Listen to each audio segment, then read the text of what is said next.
ferme nos yeux tous ensemble. Il est le digne, béni soit Dieu. Il a donné sa vie pour nous, que Dieu soit glorifié. Et puis comme on l'a entendu, béni soit Dieu, bientôt il vient nous chercher, nous le croyons fermement. Bientôt il vient nous chercher, béni soit Dieu. Que Dieu soit glorifié pour l'onction de Dieu sur nos vies, pour ce qu'il a fait de nous, pour l'espérance qu'il a mis dans nos cœurs. On était sans espérance, mais lui a déversé de l'espérance dans nos cœurs. Que Dieu soit glorifié. Nous ne marchons plus dans les ténèbres. Aujourd'hui on marche dans la lumière, béni soit Dieu. Que Dieu soit glorifié. Alors on peut le louer 5 minutes, béni soit Dieu. On peut lui donner gloire encore une fois ce soir. Que Dieu soit béni. Nous te bénissons, Seigneur. Nous te rendons gloire. Nous te disons merci pour l'onction de Dieu sur nos vies. Merci de ce que tu as fait de nos vies, Seigneur. Mes mots sont trop faibles, sont trop petits pour te dire, Seigneur, ce qu'il y a dans mon cœur.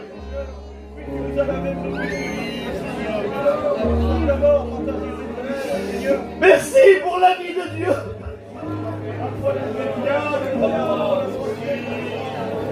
Merci pour l'espérance, Seigneur. Je te loue de ce que tu as fait de nos vies, Seigneur. Je te loue de ce que tu as fait de nos vies, Seigneur. Alors bénis l'assemblée. Que le Saint-Esprit soit à l'œuvre, Seigneur. Convaincre encore. Que le Saint-Esprit soit à l'œuvre, Seigneur. Que le Saint-Esprit soit à l'œuvre encore, Seigneur. Je te loue pour la présence de Dieu dans nos vies. Je te loue, Seigneur. Que ton nom soit glorifié. On reste à la chorale, s'il vous plaît. On reprend le cantique tous ensemble. Que Dieu soit glorifié. On donne gloire à Dieu. Béni soit Dieu. On est capable de lui donner une heure. Béni soit Dieu. Que c'est bon la présence de Dieu.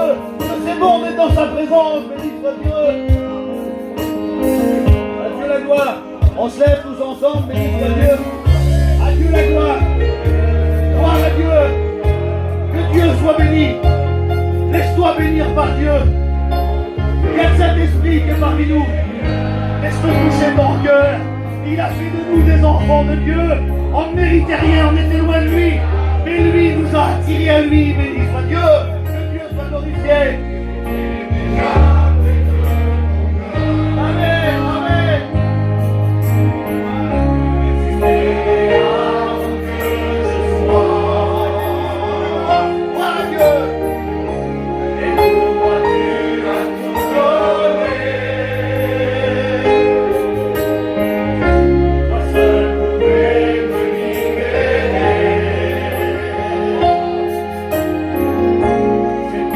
Dieu.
Merci Seigneur.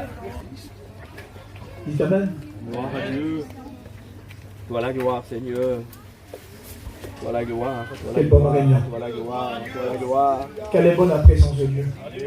Merci pour ta Vous grâce, savez, Seigneur. une mission, c'est vrai qu'il y a des hommes qui ont été mandatés pour diriger cette mission. Et puis lorsqu'on regarde la parole de Dieu, Paul aussi a été mandaté pour annoncer la parole de Dieu. Oui, Seigneur. Et puis vous savez, je pense à ça, quel privilège d'être en mission. Sois béni, Seigneur. Et puis, vous savez, il y a quelques serviteurs de Dieu, là on est ensemble, hein. Il y a des anciens qui sont parmi nous, on a des copains. Et puis vous savez, on est là tous dans le même bateau. Paul va dire que la navigation ne se fera pas sans dommage et sans perte. Et vous savez, notre vie est comparée à un bateau, à un paquebot. Et puis vous savez, la vie chrétienne, cette vie avec Dieu, c'est une vie individuelle. Vous savez, tout le monde est venu, là, ils ont chanté le même cantique, mais tout le monde n'a pas les mêmes sentiments. Tout le monde n'a pas les mêmes pensées. Mais vous savez, la principale des pensées, c'est d'avoir les pensées sur le ciel. D'avoir les pensées sur Jésus. De savoir qu'il est là dans ce lieu, et ce lieu, il est appelé redoutable. Parce qu'il y a le Père, le Fils et le Saint-Esprit. Les trois personnes de la divinité, ils sont là. Et puis, j'étais chez moi, dans ma caravane, et puis je pensais à la Réunion tout à l'heure, et puis le frère Laouette, il m'a invité à manger un petit repas, et puis je pense à la Réunion. La Bible va dire ça, que sans lui, on ne peut rien. Sans lui, on ne peut rien. Vous savez, la mission, là, je ne sais pas comment vous la voyez. La Bible nous dit ça dans l'Apocalypse, il y a un jet du coulir. Hein, il faut faire une achat, afin de voir clair, afin de voir l'œuvre de Dieu. Qu'elle est belle, l'œuvre de Dieu. Elle est merveilleuse. Des fois, vous savez, on est mal compris, des fois. Des fois, on est mal compris. Des fois, on peut mal se comprendre. Mais quand on regarde l'œuvre de Dieu, quand on regarde l'ouvrage de Dieu, la grandeur de Dieu, lorsqu'on arrive à Gien, lorsqu'on voit ce grand chapiteau qui nous représente un grand paquebot, quelle beauté, et puis tout son sur le chapiteau, dans la maison de Dieu, dans le tabernacle de Dieu, et puis à ce moment-là, on est là ensemble d'un commun accord, et on attend la bénédiction, on attend que le ciel s'ouvre et que l'Esprit descend, afin que nous soyons loin de lui. C'est ça l'évangile. L'évangile, c'est une bonne nouvelle. Elle est bonne, la parole de Dieu. On l'a écouté, les frères Peter. Vous savez, je vais vous dire quelque chose. Il y a des frères aujourd'hui, vous savez, chacun a reçu différemment. Parce que vous savez, l'ennemi est là aussi pour essayer de troubler les cœurs. Moi, je ne peux pas être Peter. Et Peter ne peut pas être Moïse. Garma ne peut pas être Moïse. Moi, je ne peux pas être Garma.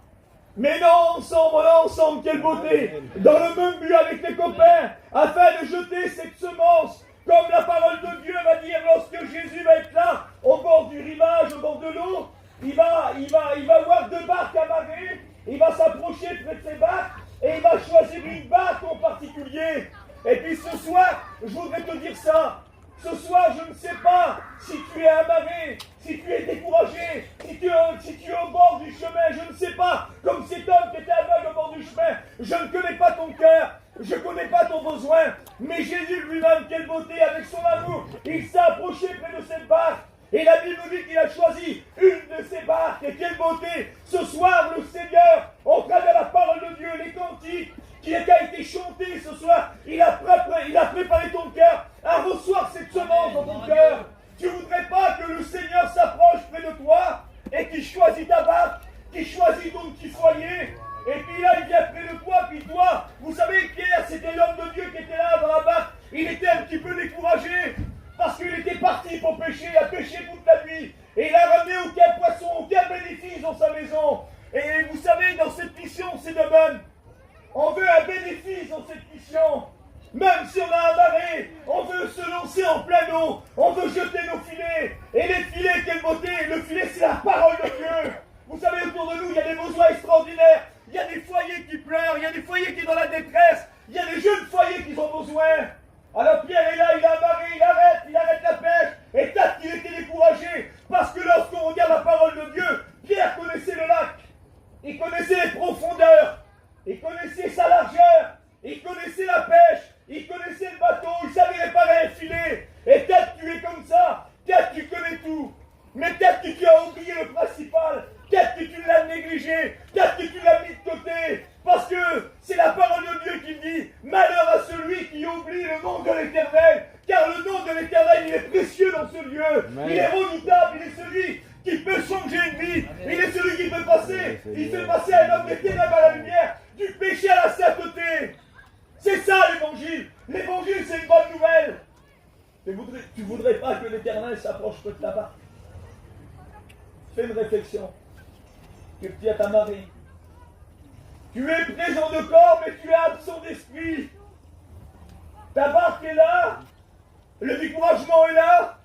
Peut-être que tu te dis dans ton cœur, mais cette mission, elle est difficile pour moi. Je ne vois pas une bénédiction dans mon foyer. Vous savez, dans cette mission, chacun aura son tour. Chacun aura sa bénédiction. Chacun aura sa part. Il aura sa part. Mais pour avoir sa part, il faut ouvrir son cœur. Il faut être actif. Il faut travailler pour Dieu. Il faut témoigner pour Dieu. Il faut mettre, vous savez, notre vie en brille dans un mot. Et puis, il faut en vouloir. Et puis, il faut essayer de rentrer dans le sanctuaire de Dieu. Et des fois, et puis c'est comme ça peut arriver. Des fois, ça arrive que notre vie, Seigneur, Dieu connaît notre vie. Dieu connaît notre cœur. Il est celui qui sonde les cœurs et les reins. Et des fois, notre vie, excusez-moi, il y a des personnes, ils veulent rentrer dans le sanctuaire de Dieu. Ils veulent aller en plein d'eau, ils veulent prendre plein de poissons. Et c'est la défaite. Et puis, des fois, il est bon de se poser des questions. Dans quel état de cœur tourner avec Dieu? Parce que dans Symphonie 2, il a dit rentrez en vous-même, examinez-vous. Il est bon d'examiner sa vie. Vous savez, c'est pas une mission qui va sauver un homme. C'est pas une mission qui va nous faire avancer. C'est de vivre la mission. C'est de vivre l'œuvre de Dieu. C'est de se jeter dans les parvis de Dieu, de rentrer dans sa présence. Et ça, on a tous le désir. Et puis, j'ai pris un petit verset, et puis vous savez, ce soir, je suis un petit peu embarrassé ce soir. Mais on va se laisser conduire par Dieu. Ces barques-là, ils sont amarrés. Les filets sont à l'intérieur. Les outils sont à l'intérieur. Le principal, il est à l'intérieur. Il y a tout pour faire. Dans cette mission, il y a tout pour faire. Dans la maison de Dieu, il y a tout. Il y a des hommes de Dieu. Il y a des diacres. Il y a des étudiants. Tout est là. Tout a été mis en œuvre. C'est le plan de Dieu. Lorsque Noé a construit ce bateau, quelle beauté. Il l'a fait à merveille. Il l'a fait avec son petit foyer. Il l'a fait avec sa maison. La mission, c'est ton foyer. La mission, c'est mon foyer. C'est vrai que Pierre, il est sur certainement, il était découragé. Je voudrais te poser cette question. Et puis, fais-toi une petite réflexion. Rentre dans ton cœur. Examine ton cœur dans les quatre coins, dans les 400. Est-ce que vraiment tu te sens bien? Est-ce que ta vie est conforme à la parole de Dieu? Est-ce que tu es comme Dieu te demande? Parce que lorsque Jésus a parlé avec Pierre, il était en train de discuter avec Pierre. Vous savez, lorsque la bénédiction est là, il ne faut pas discuter avec le Créateur. Parce que qu'est-ce qui nous empêche de monter dans cette barque, de s'engager et d'aller en pleine eau et de discuter avec lui? C'est notre manière de vivre, notre façon de faire. Et des fois, notre façon de faire nous met une barrière, nous met des obstacles. Et on a du mal à rentrer dans le sanctuaire de Dieu. La Bible va dire, ce sont nos péchés qui mettent une séparation entre vous et moi, dit le Seigneur. Et puis lorsqu'on s'est engagé avec Dieu, on a écouté le petit garçon Esaïe, on a écouté sa compagne, on a écouté des personnes transformées, changées, qui a été sanctifiée, qui a été blanchie, qui a été purifiée par le sang de Jésus. Et la Bible va dire ça. Il dit enlevez, examinez votre cœur, enlevez qu'est-ce qui reste de méchant en vous. Qu'est-ce qui reste de méchant? Et puis, vous savez, j'étais en train de lire ça là. Et puis, qu'est-ce qui pourrait rester dans notre cœur de méchant? Et puis là, quand je lisais la parole de Dieu, il pourrait avoir quelque chose de mauvais au fond de notre cœur. Vous savez, lorsqu'on prend une bouteille de vin, Il y a des frères qui le savent, hein, lorsqu'on roule une bouteille de vin, que ça peut être la bouteille que vous voulez, et lorsqu'on la vide hein, dans une carafe, il restera toujours un dépôt au fond. Et puis le texte, il dit, enlevez ce qui reste de méchant en vous. Ça veut dire que lorsque, même si on rencontre le Seigneur, mais même si on fait l'expérience avec Dieu, même si on a passé par la croix, lorsque Dieu nous a pardonné, il semblerait qu'il pourrait rester en nous, au fond de notre cœur, quelque chose qui reste, quelque chose qui serait caché, quelque chose qui pourrait mettre un obstacle dans notre vie chrétienne. Ça pourrait faire ça. Pierre est là, le Christ il vient, quelle beauté, il vient en plein jour, il voit ses barques, il va avoir un dialogue avec Pierre, il va parler avec lui, il va monter dans la barque de Pierre, et il va dire à Pierre d'aller en pleine eau. Et puis il va dire à Pierre, tu vas prendre ton filet. Écoutez, qu'est-ce qu'a dit la Bible? L'obéissance vaut mieux que tous les sacrifices. On peut faire les plus grands sacrifices dans cette mission. On peut faire des sacrifices extraordinaires dans cette mission. Mais le plus beau, c'est d'être obéissant à la parole de Dieu. C'est d'obéir à la parole de Dieu qui est prêchée. La Bible va dire ça, la foi sans les œuvres, elle est morte. Souvent, hein, on écoute, la foi sans les œuvres, elle est morte. Et puis là, Pierre, là, il est dans la barque, là, puis Jésus monte avec lui, puis il va en plein eau pendant plus court. Et pour que vous compreniez le petit point que je voudrais vous donner, que vous comprendrez la parole de Dieu. Parce que cette mission-là, il ne faut pas la louper. Et puis là, Pierre va monter dans la barque, il va dire Jésus va monter dans la barque, il va dire à Pierre d'aller en plein eau, il va aller en plein eau, et puis il va lui demander quelque chose. Il va lui demander de jeter le filet. Et puis là, vous savez, je vous l'ai dit tout à l'heure, il a discuté avec Pierre, il a parlé, en voulant dire, il a pêché toute la nuit, il n'a rien pris, c'était la défaite, c'était le découragement, et peut-être que tu es comme ça, peut-être que tu viens à la réunion de prière le matin, peut-être que tu n'arrives pas à être béni, tu n'arrives pas à rentrer dans sa présence, peut-être que tu as des difficultés, lorsqu'il y a des réunions qui se font, lorsque les frères prêchent avec la parole de Dieu, lorsqu'ils nous annoncent la prédication de la croix, il semblerait que pour nous, à ce moment-là, pour répliquer, c'est une folie, c'est compliqué pour nous, on a du mal à rentrer dans le sanctuaire de Dieu.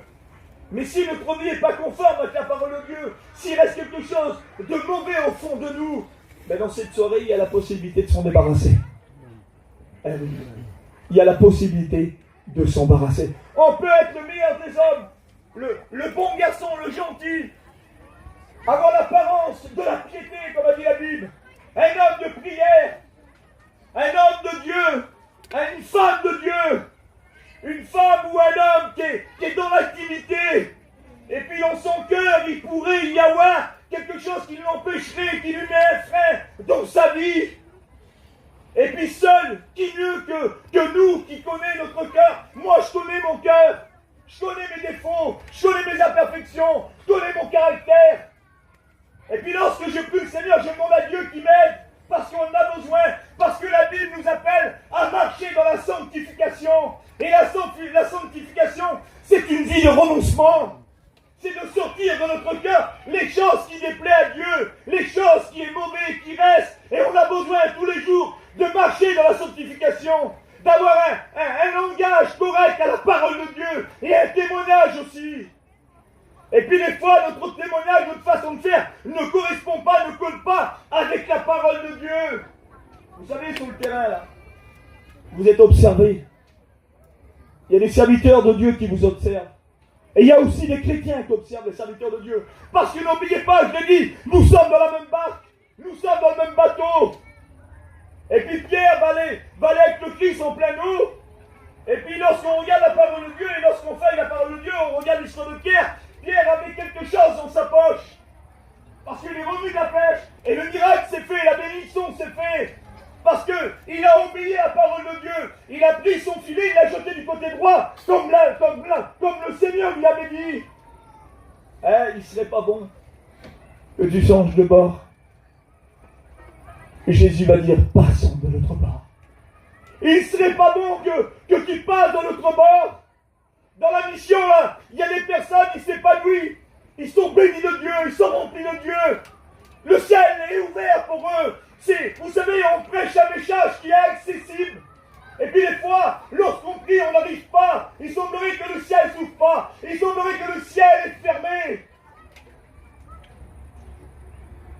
Lorsqu'on regarde dans la parole de Dieu l'histoire de Pierre, Pierre dans sa poche. Et vous savez, Pierre, il avait tout abandonné pour suivre le Seigneur. Mais il restait toujours quelque chose. Toujours quelque chose de la pêche. Et lorsqu'on regarde la parole de Dieu, je ne veux pas trop m'étendre, je vais prendre un petit verset ou deux, je vais les commenter, puis on va être béni ce soir. Il avait quelque chose dans sa poche. Il avait un petit hameçon, insignifiant dans la vie des gens. Il était dans sa poche. Et puis, vous savez, des fois dans notre vie, Seigneur, il faut le dire, vous savez, on est là aussi pour vous encourager, mais on est là aussi pour que vous preniez un état de bonne conscience. Parce que si vous voulez être béni, mais s'il reste des choses dans votre cœur qui déplaisent à Dieu, tout le monde n'était pas concerné, mais s'il y a des choses qui déplaisent à Dieu, ce soir tu peux t'en débarrasser ce soir, parce que la parole de Dieu est prêchée. Ce soir il y a la possibilité avec lui. Écoutez qu'est-ce qu'a dit la Bible. Je vais vous faire une petite lecture, et puis vous allez comprendre la parole de Dieu. Je ne vais pas vous tenir jusqu'à minuit, il ne faut pas vous inquiéter. Hein? Écoutez qu'est-ce qu'a dit la Bible. C'est dans l'Apocalypse. Apocalypse 1. Écoutez qu'est-ce qu'a dit la parole de Dieu. Il dit ce livre dévoile les secrets de Dieu, confiés à Jésus-Christ pour qu'il les transmette à ses serviteurs et leur annonce ces événements qui doivent arriver bientôt de façon soudaine, inattendue, par l'intermédiaire de son ange Jésus-Christ. Il les a communiqués par signes et symboles à son serviteur Jean. Quelle beauté! Et c'est ça qu'on veut nous. Qu'est-ce qu'on veut nous qu'on aime? Quelle beauté! Il les communique, quelle beauté à ses serviteurs, à son serviteur Jean, quelle beauté! Il les communique à Jésus-Christ, afin de les transmettre à son serviteur Jean. Jean était là, sur l'île de Patmos. Il était en contact avec Dieu. C'était un homme qui était dans la prière. Il était en prison. Et il notait, il écrivait tous les signes qu'il voyait. Et les symboles, quelle beauté. Il était dans la présence de Dieu. Eh, écoute, tu voudrais pas avoir un petit signe dans ton foyer? Tu voudrais pas avoir un symbole dans ton foyer? Quelle beauté de voir une bénédiction dans ton foyer. Tu ne voudrais pas ça? Quelle beauté! Il va se révéler par des signes. Il y a un homme dans la parole de Dieu, il s'appelait Noé. Noé était un prédicateur de la justice. Et puis la Bible nous dit que Dieu va mandater Noé pour construire un grand bateau. Et puis la Bible nous dit qu'il va annoncer le déluge. Il prêche la bonne nouvelle en un mot. Il voulait sortir le peuple qui était en danger et le mettre à l'intérieur du bateau. Et c'est pour ça que je vous ai parlé du bateau tout à l'heure. Vous savez, si vous êtes dans le bateau, vous êtes en sécurité. Mais si vous ne l'êtes pas, vous êtes en danger. Et des fois, qu'est-ce qui pourrait nous empêcher aussi de rentrer dans ce bateau? La Bible nous dit que les gens se moquaient de Noé. Ils mariaient leurs enfants. Et aujourd'hui, on le voit aujourd'hui. On le voit aujourd'hui autour de nous.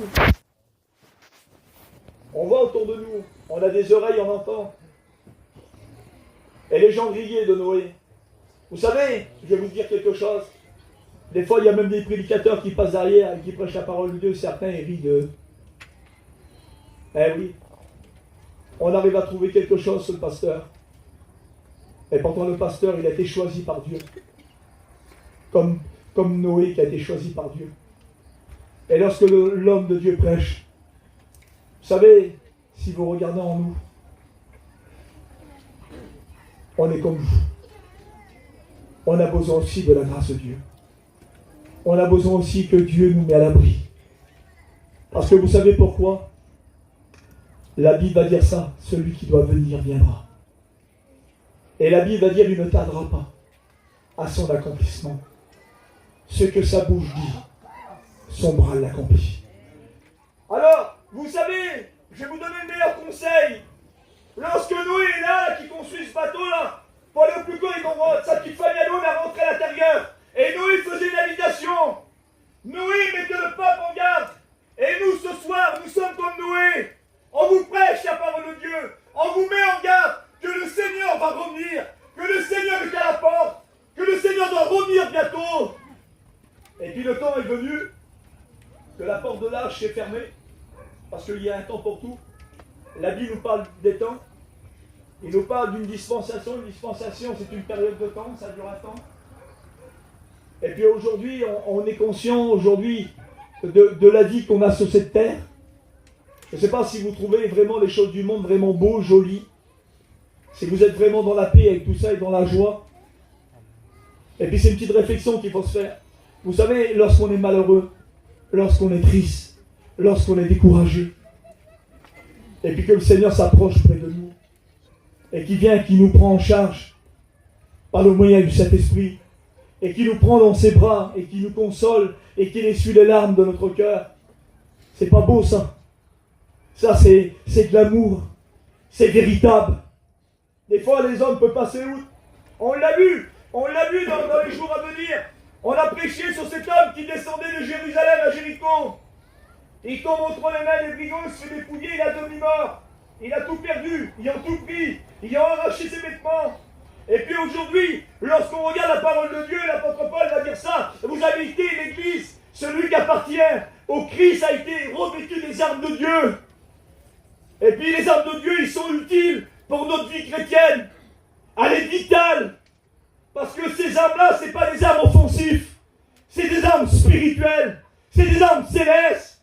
L'épée, c'est la parole de Dieu. Le bouclier, quelle beauté. Le bouclier pour empêcher les traits enflammés. Pour combattre. Et puis là, bon, je m'imaginais ça lorsque le frère a péché sur ça. Lorsque l'homme descend de Jérusalem à Jéricho, il tombe entre les mains des brigands. Et puis je dis, Seigneur, qu'est-ce qui peut nous prendre, le diable? Il a peut-être pris des souliers. Parce que cet homme-là, il a été dévêtu. Excusez-moi du mot, il était nu carrément. Ils l'ont massacré en un mot. Il était à demi-mort au bord du chemin. Et je me suis dit, Seigneur, ils ont pris ses vêtements. Et j'ai dit, Paul va dire que nous avons été revêtus des armes de Dieu. Peut-être tu t'es fait prendre ton casque. Peut-être tu t'es fait prendre ton épée. Il est venu, l'ennemi, il t'a dérobé. Il a pris l'épée, il a pris la parole de Dieu. Il a pris la ceinture de la vérité. Et puis je me disais ça là. J'ai dit, Seigneur, il a dit, dire que la vérité soit en vous. Ça pourrait nous empêcher de recevoir des bénédictions si on n'est pas vrai dans notre cœur. Vous savez, un homme vrai, c'est celui qui met son point d'honneur. C'est une personne, lorsqu'il rentre dans la présence de Dieu, il reconnaît l'état de son cœur.